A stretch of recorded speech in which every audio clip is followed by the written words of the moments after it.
Sonia, rebonjour. Bonjour à tout le monde. Bonjour à tout le monde. Les pouces, C'est bien, j'ai plus besoin de parler. Hein. On n'a plus besoin de parler. abonnez-vous. Les pouces, pourquoi c'est important les pouces? Les pouces, c'est simplement déjà pour dire aux gens que ça leur plaît. Et en plus, ça va confirmer que la vidéo est très sympathique Oui. et qu'elle donne des informations importantes. Tout simplement. Les pouces et Les abonnements. abonnement, donc on s'abonne. C'est aussi important. C'est abonné parce que vous recevez les notifications. On me dit toujours, ah mais j'ai pas vu ta première vidéo. Mais abonnez-vous, elles y sont toutes. Oui. Si vous n'êtes pas abonné, vous pouvez pas, vous avez beau chercher, abonnez-vous, vous les avez toutes, elles sont toutes les unes derrière les autres. Et puis on peut la regarder dans n'importe quel sens. Dans n'importe quel sens, tout dépend de ce qui vous intéresse pas, ou des questions que vous vous posez. Ça, c'est le plus important. Parce que croyez-moi, vous en posez tous des questions. Alors n'hésitez pas à les poser. Enfin, on vous invite à les poser. Je vous invite à Donc les pouces, les commentaires, abonnement, abonner et partage. Et partage. Putain, c'est incroyable. Et comment tu fais ça? Faites de moi en Comment plus. tu fais ça? Allez, foutez de ma gueule en plus. Bon, à l'instant, je sors de chez mon psy. T'en as besoin d'un psy, toi? Non, il avait besoin de me voir. Ah, c'est lui qui avait besoin de toi plutôt. Il avait besoin de me voir. J'ai accompagné quelqu'un il n'y a pas longtemps et puis je lui dis ça vous dit si on joue à rendre fou votre médecin, à contredire ses diagnostics et tout, et parce qu'il y a une tendance parfois à s'enfermer dans... Bon, c'est pas de leur faute non plus. Hein. Ils vont tous devenir psy, ils vont tous lâcher des psys. En même temps, ils font un travail qui est pas évident. Et quand il s'agit d'établir un diagnostic et tout ça, et quand on travaille sur l'humain, tu sais bien que...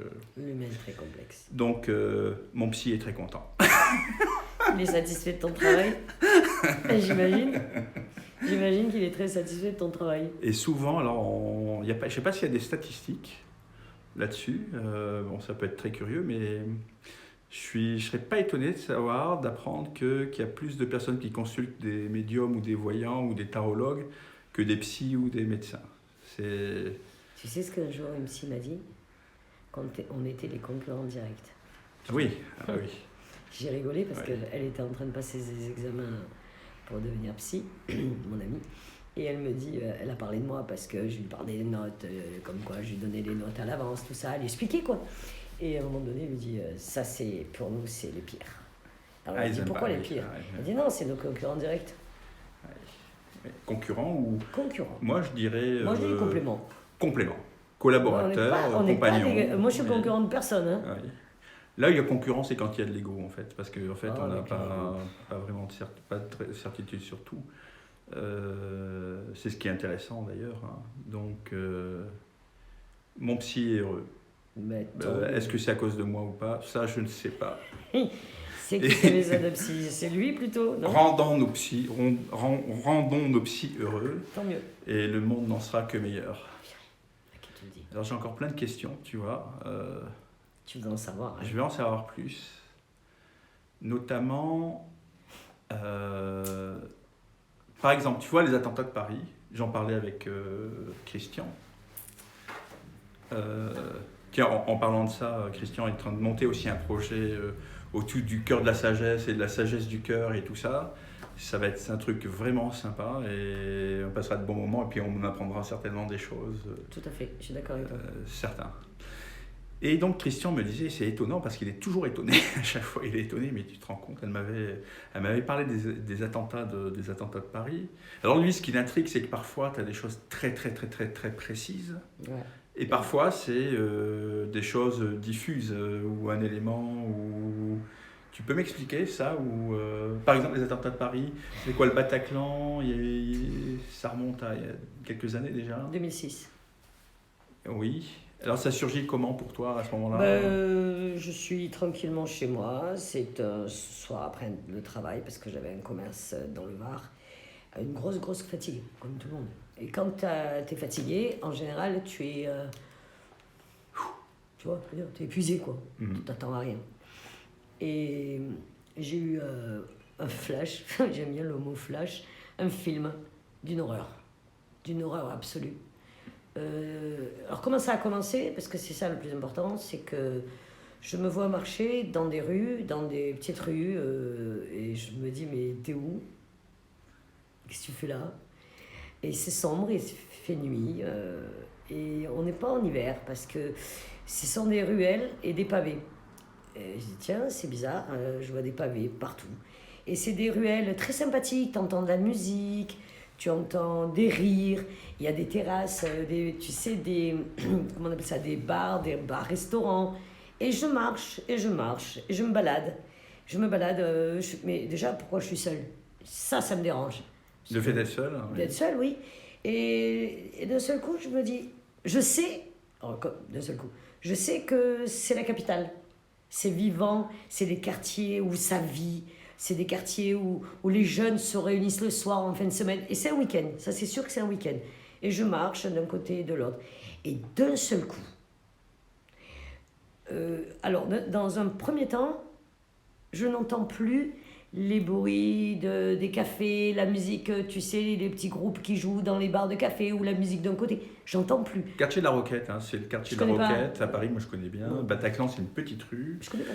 Où il y a effectivement beaucoup de petits restaurants. Il y a et puis une animation permanente. Je connais pas. Il y a quelques institutions. Je suis montée à Paris, mais on a été dans un autre quartier pour voir le fils à Christian. Mais c'est quand même assez sympa en fait, tu te balades gratos, à moi, oui. pas de billets d'avion, pas de trucs. Ça me coûterait zéro. Et je me promène toute seule. Et à ce moment-là, je ne suis pas accompagnée. Tu n'es pas accompagnée, mais tu ne sais pas au moment où tu te balades qu'il y a quelque chose qui va se préparer ou en préparation. Alors au moment où je marche, où j'entends la musique, j'entends les gens rire, je vois des jeunes, beaucoup de jeunes, tout âge, mais surtout des jeunes, assis à une terrasse et tout, je dis mais qu'est-ce que tu fais là? Pourquoi tu vois ça? Et d'un seul coup, en quelques secondes, plus un bruit. Plus de bruit de musique, plus de voix, plus de rire, plus rien. Silence. Et là, voilà, silence. Silence. Alors, combien ça a duré de temps, je n'en ai aucune idée. Mais la chose qui est le plus étrange, c'est que je ne bouge plus. Figé. Je suis complètement figée. Comme dans l'histoire de la petite Estelle Mouzin, je suis là. Tout se passe devant moi. Et c'est l'horreur absolue parce que je ne peux pas réagir, je ne cours pas, je ne bouge pas. Et je suis observatrice des événements qui se produisent. Si je résume, donc c'est un grand silence. Voilà. Il y a à la fois quelque chose tu es dans un espace-temps différent et une sorte de présence. Ouais. T'es comment là? T'es en contrôle ou t'essaies de comprendre ce qui se passe ou ça va ou tu reçois tout Je reçois tout. C'est-à-dire que je n'essaie pas de contrôler. Je reçois. Je reçois cette information où je suis, ça y est. Dans ma tête, je me dis, allez, ça recommence. Tu vas assister à quelque chose. Parce que ce calme brutal, c'est qu'on m'informe quelque chose de grave. Et c'est souvent le cas à chaque fois. Il y a un calme. Un calme. C'est-à-dire que ça dure quelques secondes. Pour vous, ça va durer plus, mais pour moi, c'est là, il va se passer quelque chose. Et je suis là et j'observe. Et d'un seul coup, j'entends tirer. Oui. Je dis, mais c'est quoi ce truc? Je réalise pas. J'entends pas des bruits de tir. J'entends des bruits comme des pétards, comme les jeunes tirent des pétards. Et c'est pas comme des pétards. Je me dis, tiens, mais pourquoi j'entends ça? Et là, je vois des gens courir. La chose qui m'a marqué le plus, c'est que ce sont des jeunes avec des chemises blanches d'été. Chemises blanches, légers, pas de veste, rien. Je les vois courir, partir dans tous les sens. Je vois des gens avec des taches, et je reconnais le sang, pas stupide. Je me dis, mais qu'est-ce qu'il y a, une révolution? Est-ce que je suis en train d'assister à une révolution, la révolution française? Mais n'importe quoi. Et je vois, mais ça part dans tous les sens, ça court à droite, à gauche, des jeunes, des moins jeunes, des hurlements, j'entends des hurlements. Et je vois même des gens blessés. Et là, je comprends. Je suis en train d'assister à un carnage. Et ce qui est incroyable, c'est que je suis... ça dure. Et je suis toujours au même endroit. J'essaye de me déplacer comme si j'allais courir pour assister. Pas observer par curiosité. Je veux aider, je veux intervenir. Ça, c'est mon défaut, je veux toujours intervenir partout. C'est vrai, c'est horrible. Je veux intervenir, je veux aider. Non, tu es là. Et je me retourne. Au fur et à mesure. Pour trouver un autre angle ou... Voilà. On me retourne et j'observe. Et tu dis on. C'est intéressant. Non, me retourne. Je te prends Je suis sur jamais le seule. haut. T'es jamais seule à ce moment-là. Non. Laisse tomber, c'est des lunettes qui sont tombées. Je me retourne, alors sans décider de me retourner moi-même, on me retourne et j'assiste. Comme si j'étais une caméra et qu'on me met au milieu d'une rue. Et c'est drôle parce que cette rue, elle n'est pas... c'est pas une rue, un alignement. Je suis à un croisement. Je suis à un croisement. C'est au moment où je me tourne comme ça, comme si tu tournais une caméra, et j'assiste et je me dis, je suis à un croisement, mais qu'est-ce que je suis en train de voir? Et je ne peux pas agir, je ne peux pas intervenir. Et j'ai tellement envie d'intervenir et de dire stop. Alors je vais rebondir sur le croisement, c'est qu'en fait si tu regardes le Bataclan, c'est une petite rue qui fait un angle en fait, une sorte d'angle à 90 degrés. Tu la connais Christian, où tu as le boulevard Voltaire et une petite rue qui part dans laquelle se trouve le Bataclan et ça fait vraiment un croisement avec un angle comme ça. Je n'ai jamais été dans ce quartier-là. Ouais. Je ne pense pas que Christian m'ait pu m'emmener dans ce quartier et je suis...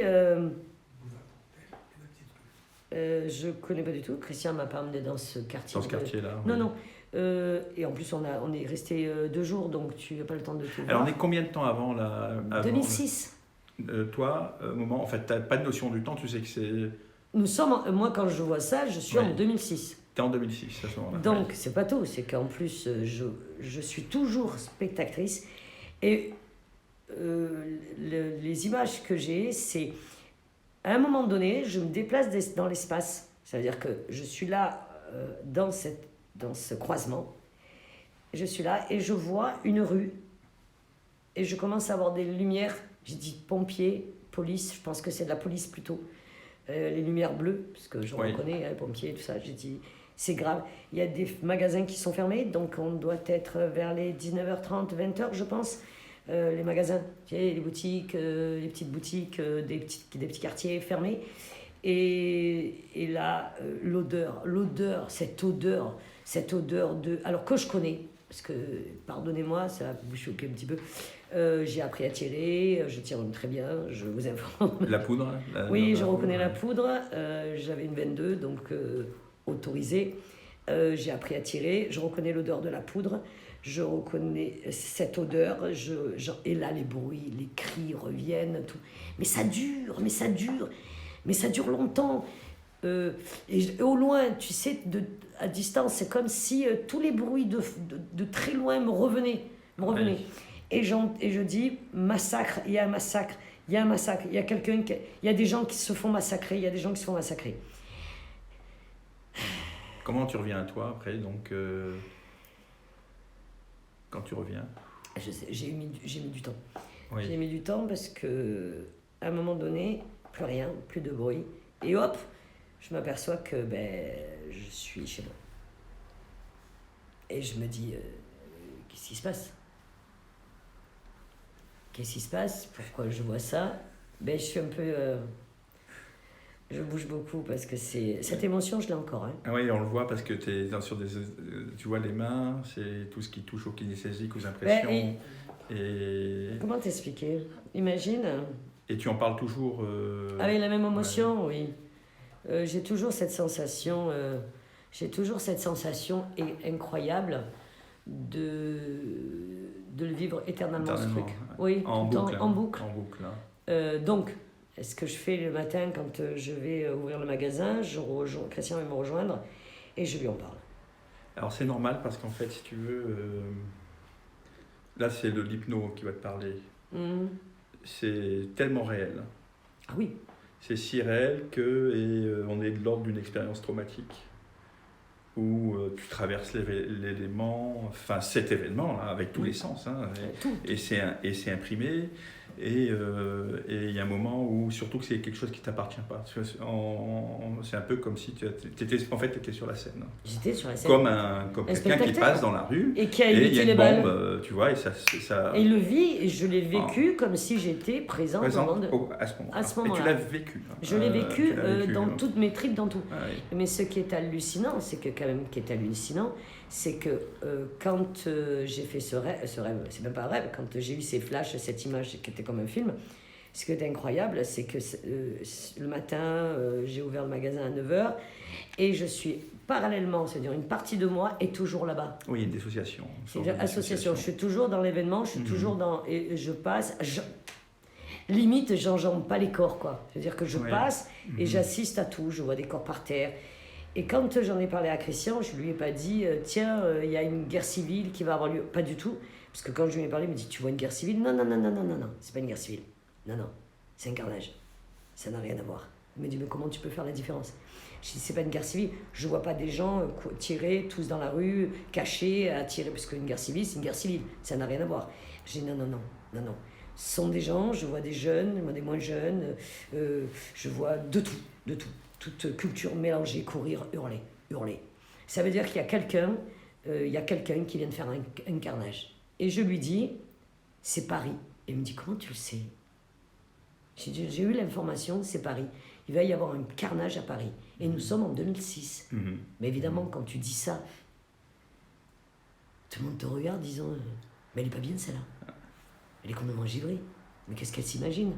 Et j'ai tellement été imprégnée par ce que j'ai vu que toute la journée, mes employés n'ont pas pu m'adresser la parole une seule seconde. Alors je vais te poser une question qui m'intrigue. Bah, tu étais dedans, hein, si tu complètement, veux. C'est complètement. une expérience traumatisante. Ce qui veut dire aussi, c'est intéressant pour moi, puisqu'on travaille sur un programme d'intelligence intuitive. Et oui, tout à fait. Parfois on fait des expériences où on est en immersion avec tous les sens. Tu es vraiment présente dans la scène. Ouais. Et il y a un moment, il faut savoir revenir, en sortir.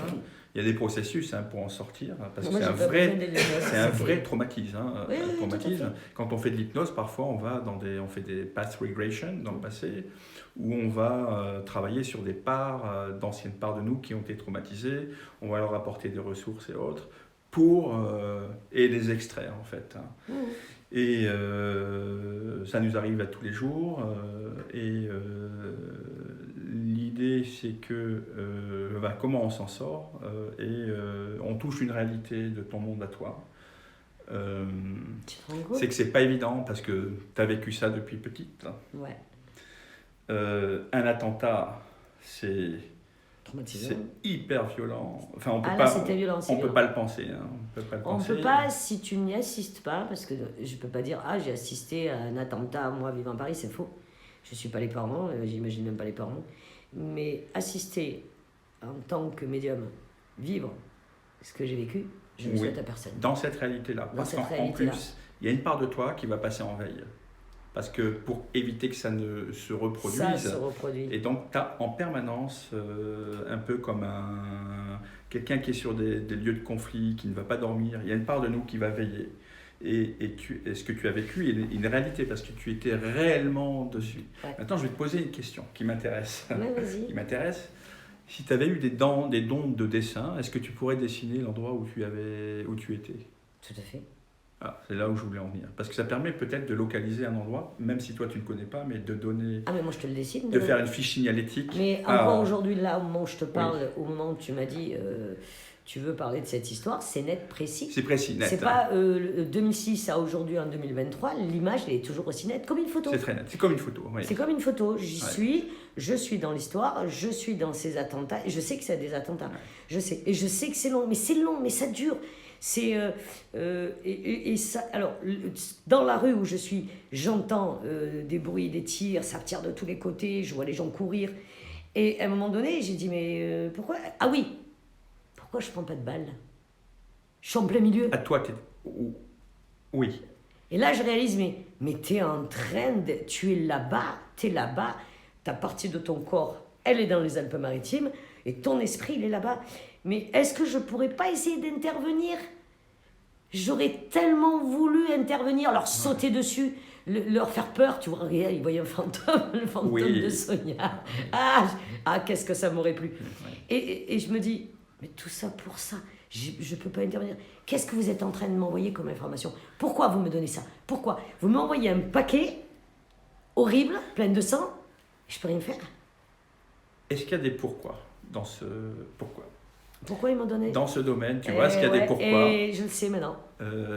Attends, il y a une chose que j'ai oublié de te dire. C'est que ça m'a travaillé parce que le fils à Christian vit à Paris. Je comprends quelque chose. Non, mais c'est après. Je viens de comprendre quelque chose. Voilà. Et pourquoi je vois ça? Il est musicien, Il est musicien. donc il aurait très bien pu jouer au Bataclan. Il est Donc, musicien. tu es indirectement concerné par Il n'y a les pas que ça. musiciens. Oui. Et malheureusement, le temps a passé. 2006, et on en arrive à l'époque des attentats. Aux informations, on nous en parle, parce que je n'ai pas tout raconté. Aux informations, et les informations nous arrivent. Nous sommes tous les deux à la maison, là, on allume la télé, et je dis, Christian, s'il te plaît, appelle ton fils. Pour le prévenir. Et il me dit, Ouais. pourquoi Virgile? J'ai dit, parce que c'est le quartier de Virgile. Il m'a dit, mais comment tu peux le savoir? J'ai dit, c'est le quartier de Virgile. Virgile sort tout le temps, il est toujours en train de faire la fête avec ses amis. Il est parisien, c'est un vrai Titi parisien. Je suis désolé. Appelle, regarde s'il est là. Appelle, je t'en supplie. Et lui, il a eu le déclic, il s'est dit, putain, mais c'est vrai, elle m'en a parlé. Mon Dieu, mais c'est vrai, elle m'en a parlé en 2006. Parce que quand c'est arrivé, que les infos, à l'époque, les infos où on parlait de ce massacre, attentat de Paris, Bataclan et tout ça, et je lui dis, mais Christian, ton fils, il est toujours là-bas. Appelle. Et qu'est-ce qu'il a fait? Il a pris le téléphone. Pour le prévenir. Ouais. Non, pour savoir où il était. Où il était. Ah oui. On est le samedi soir. Eh oui, oui. Et lui, il sort le vendredi, le samedi, le dimanche, il sort tout le temps. Il avait un groupe de copains. Il fait quoi, Virgile? Les musiciens, il fait quoi? C'est quoi, il a un band, à l'époque, non, aujourd'hui, tu parles. Oui, il fait quoi, là? Aujourd'hui, il est son propre patron, il est électricien. Et D'accord. Mais il fait de la musique aussi. Il se Ouais. produit où? Paris, Où? À Paris. un peu partout. Un peu partout dans Paris. Son groupe, c'est Charlie. Charlie. Ah, d'accord. Ouais. Coïncidence ou nous sommes Charlie? Oh, purée. Nous sommes Charlie. Ah, je sais voilà. pas, il s'appelle Voilà. Charlie. Le groupe, c'est Alors bon. des filles et c'est le seul guitariste. Il joue bien en plus. Comment il s'appelle? Virgile Virgile Lombardo. Lombardo. Virgile Lombardo. Faites vos Charlie. recherches sur internet. Sinon, Charlie, le groupe Charlie, il joue très bien. Si vous C'est avez un- envie d'aller vous amuser et tu puis viens faire de la entendu- musique, ça peut Tu as être sympa. entendu ce que tu viens de me dire, Charlie? Putain, Oui. C'est vrai qu'il s'appelle Charlie. Oh, quelle horreur. Mon Dieu. Par contre, on a oublié quelqu'un Dis-moi. d'important dans cette vidéo. Qui On a parlé de Charlie, on a parlé de... Qui T'as oublié ton protecteur. Hector. C'est bien, on n'a pas besoin de te dire. Oh, t'as vu, je te l'ai Hector. oublié, toi. Mais on t'aime quand même, hein, mais on t'aime quand même. Bon, on va en rester là parce que là, ça fait... Voilà. Bah, écoute, on a passé un super moment là encore Ouais. aujourd'hui. Pas moi. Là, Oui, alors, moi, ça m'a Là- donné- alors j'ai compris. là, plein de je choses suis, aussi. waouh. Ouais. les gens, ils savent pas à quel point je suis. T'as waouh, vécu là. ce qu'on appelle une Et là, en expérience te le post-traumatique. racontant, Ouais. en te le racontant, j'y suis là. Ça, Ah ouais, c'est ouais. waouh. Ouais. Pardonnez-moi, hein, mais ouf, je vous jure, je vis pas des bons moments. Jamais. Je comprends. Alors ça, je le comprends. Et... Bon, je pourrais t'aider là-dessus. Oui, Ouais, on mais fera un travail. malheureusement, c'est l'histoire de ma vie. Il faut pas oublier, hein, en fait, si tu veux. Mais ils me laisseront pas oublier. Ça, on n'oublie pas, mais si tu veux, il y a Mais je l'aspect pense- émotionnel et Ah, la veille. mais- Les gens pensent toujours dire, ah, c'est super, t'es médium, tu vois les choses à l'avance. hein. Vous voulez que je vous le donne, Non, le en cadeau? fait, t'as Je vous des- donne en- le paquet, je vous le fais, je vous l'attache. En fait, tu as des alertes. En fait, on te donne des Attends, alertes. Hein. attends. L'information vient du futur, tu vois. Ah, ils doivent beaucoup m'aimer Ils là. ouais. viennent et puis pour protéger. Hein, Et j'ai eu 3 accidents, il n'a pas voulu de moi. hein. Ouais. Un jour, à l'hôpital, ils m'ont dit, le dernier accident, excuse-moi, tu sais ce qu'il m'a dit? J'ai dit, vous vous rendez compte, c'est le 3e accident. Il m'a dit, mais il n'a pas encore fait le toit, il veut pas de toi. Toi, ils veulent pas de toi. Tiens, la prochaine fois, on parlera de ton rêve, d'un rêve dont tu m'as parlé, qui est, tu sais, le fameux rêve Je me souviens plus. avec le pare-buffle. Ouf. Ah, On en reparle. On va reparler. On va fermer cette vidéo Ouais, on là ferme. sur notre sympa. Des pouces, voilà. des abonnés, Mais- partagez, posez des questions, allez loin dans les questions, osez. Je sais que vous osez pas, je sais pas pourquoi vous osez pas. Allez-y, posez des questions. Ce Par que contre, je il faut apprendre à ressens, oser, c'est hein. difficile. Pardonnez-moi parce que je pense qu'il y a beaucoup de gens qui m'ont marqué, je l'ai vu. Qu'est-ce que tu ressens? C'est difficile. J'ai jamais peur, malheureusement. J'aimerais bien avoir peur. Au moins, je ferais un blocage total. Mais c'est difficile de voir les choses à l'avance. Pas simple. Hein. Pas sympa. C'est vraiment pas sympa de voir ça.